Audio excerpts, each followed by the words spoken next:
Welcome to TechNova Podcast. Heads up, everyone. You might just get a chance to see the Northern Lights. And we aren't just talking about Alaska or Iceland. Think New York, Idaho, even further south. Yeah, what's so captivating about this is it all stems from a powerful solar eruption. Happened on March 1st. Oh, wow. It hurled this massive burst of energy and plasma, what scientists call a coronal mass ejection, or CME, straight towards Earth. Okay, CME, that sounds pretty intense. It makes you realize that the sun is this massive dynamic thing, not just this static ball of light up in the sky. Exactly. And this particular CME is predicted to graze Earth's magnetic field on March 4th or 5th. And when it does, it's going to interact with our planet's magnetic field, potentially causing a geomagnetic storm. I'm trying to picture this interaction. Is it anything like, say, a ripple effect when you throw a stone in a pond? That's a good analogy, yeah. Imagine the CME as the stone and Earth's magnetic field as the surface of the pond.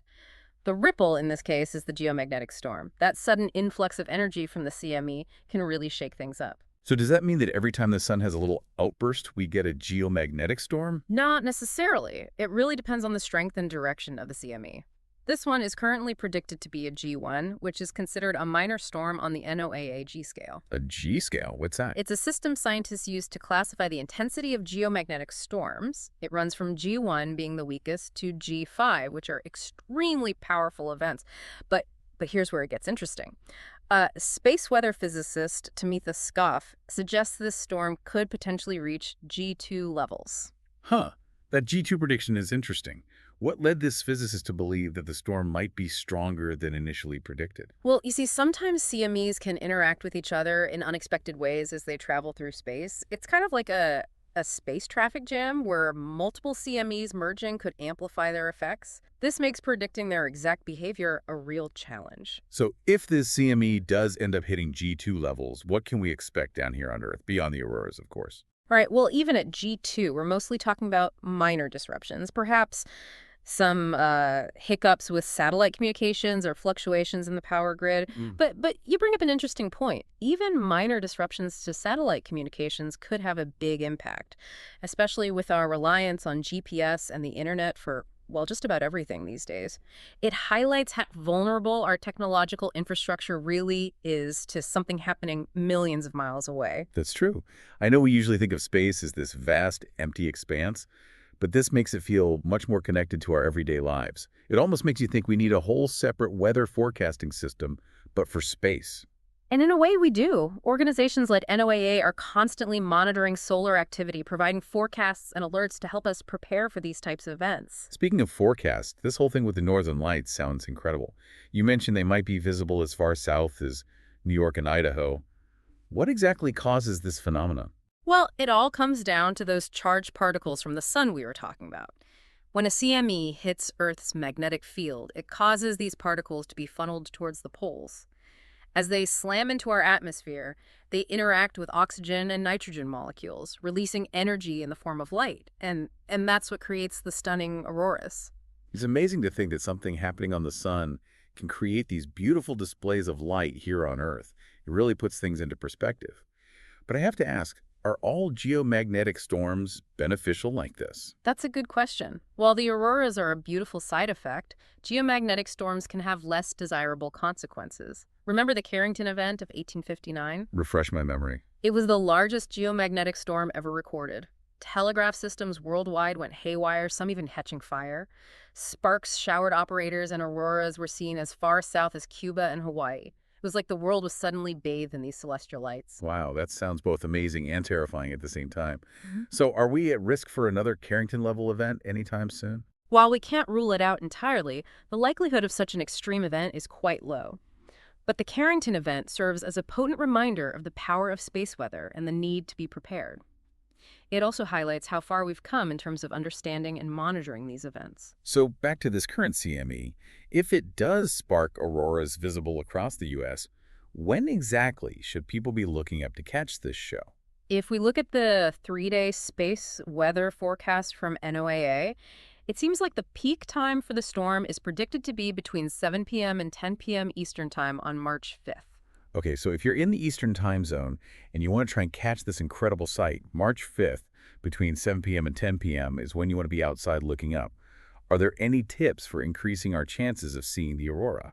Absolutely. The key is to get away from city lights and find a location as dark as possible. That makes sense. You want to avoid any light pollution that might wash out the aurora's brilliance. Exactly. It also might be helpful to check out websites or apps that provide real-time aurora forecasts. Great point. So, is there anything else you want to share about geomagnetic storms or auroras? But before we move on. I think it's worth mentioning that while the northern lights get most of the attention, the southern hemisphere also experiences its own version of the aurora called the aurora australis. That's right. It's easy to forget that these phenomena happen at both poles. Okay, that's all incredibly fascinating. Now, let's shift gears a little and talk about what this all means for you, our listener. So if this CME does end up causing a G2 level geomagnetic storm, what kind of impact could we see on our technology? I know you mentioned satellites and power grids earlier, but I'm curious to delve a little deeper into that. Yeah, of course. You have to understand our modern world is incredibly reliant on technology that can be sensitive to these solar outbursts. Right. Satellites, for instance, are particularly vulnerable. Those charged particles from the sun can interfere with their delicate electronics, disrupting communication signals, GPS navigation, and even things like weather forecasting. Wow, I hadn't even considered the impact on weather forecasting. It really shows how interconnected everything is. But what about power grids? How exactly do geomagnetic storms affect them? It's a fascinating process, actually. Imagine those charged particles from the sun hitting Earth's magnetic field like a giant drum. This creates electrical currents that flow through the upper atmosphere, and these currents can induce other currents in long conductors on the ground, like power lines. And this can lead to voltage fluctuations and, in extreme cases, even blackouts. So it's like a chain reaction, starting millions of miles away on the sun and ending up affecting our electricity here on Earth. Precisely. It's a powerful reminder that what happens in space doesn't always stay in space. And as we become even more reliant on technology, understanding and predicting space weather becomes increasingly critical. It makes you wonder what kind of steps are being taken to protect our technology from these kinds of events. Well, for starters, organizations like NOAA are constantly monitoring solar activity, providing forecasts and alerts. They're like the space weather watchdogs, keeping an eye out for potential trouble. There's also ongoing research into developing more resilient technologies, like radiation-hardened satellites and better power grid protection systems. That's reassuring to hear. But even with all these precautions, it seems like there's still a level of unpredictability when it comes to space weather, right? Absolutely. The sun is a complex and dynamic system, and we're still learning about its intricacies. Even with our best efforts, we can't predict every solar event with absolute certainty. And remember, it was only a few decades ago that we even knew CMEs existed. That's true. So what does this all mean for you, our listener? What should you be doing in preparation for this potential geomagnetic storm? Well, the good news is, this particular storm is not expected to be severe. However, it's always a good idea to be aware of the potential for disruptions. Keep an eye on the news and weather reports for updates on the storm's progress. And if you're in an area where the aurora might be visible, consider yourself lucky. You might just get to witness a spectacular natural light show. Speaking of the aurora, you mentioned earlier that these events happen at both poles. What can you tell us about the aurora australis, the southern lights? The aurora australis is just as stunning as its northern counterpart. It's caused by the same process, charged particles from the sun interacting with the Earth's atmosphere. However, because the southern hemisphere is less populated than the north, fewer people get the chance to witness this breathtaking phenomenon. It's amazing to think that these incredible displays of light are happening all the time, even if we can't always see them. It really highlights the vastness and wonder of our universe.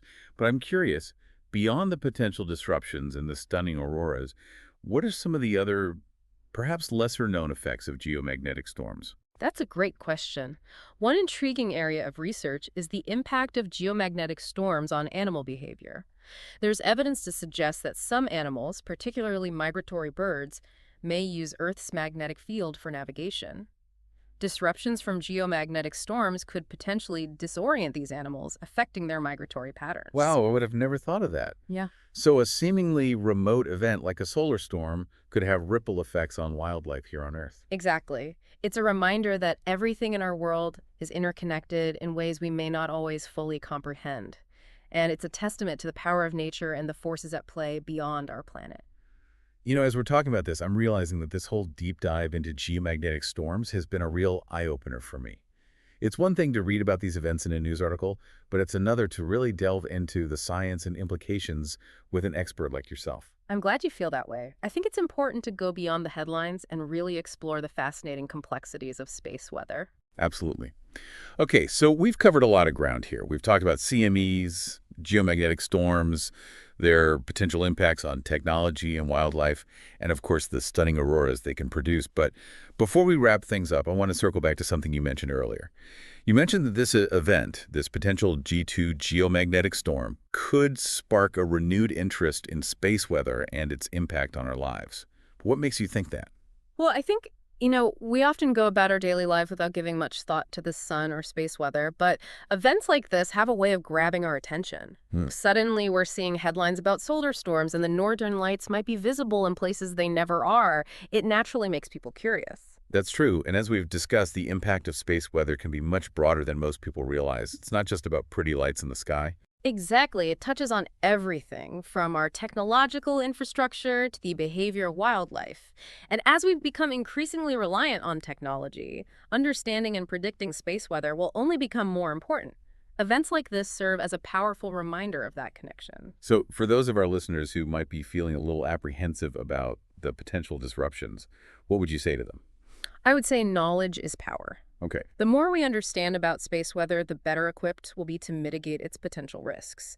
And remember, while powerful, these events are a normal part of the sun's activity. It's a dynamic system, constantly changing and evolving. That's a good point. It's all about finding that balance between caution and appreciating the incredible forces at play in our universe. So for our listeners who are now eagerly awaiting this potential aurora spectacle, what final words of advice do you have? I would say embrace the wonder and excitement of this event. Keep an eye on the sky, check for updates from NOAA, and if you're lucky enough to witness the aurora, take a moment to appreciate the incredible forces at play in our universe. Yeah. Couldn't have said it better myself. Thanks for joining us for this deep dive, and to our listeners, happy aurora hunting.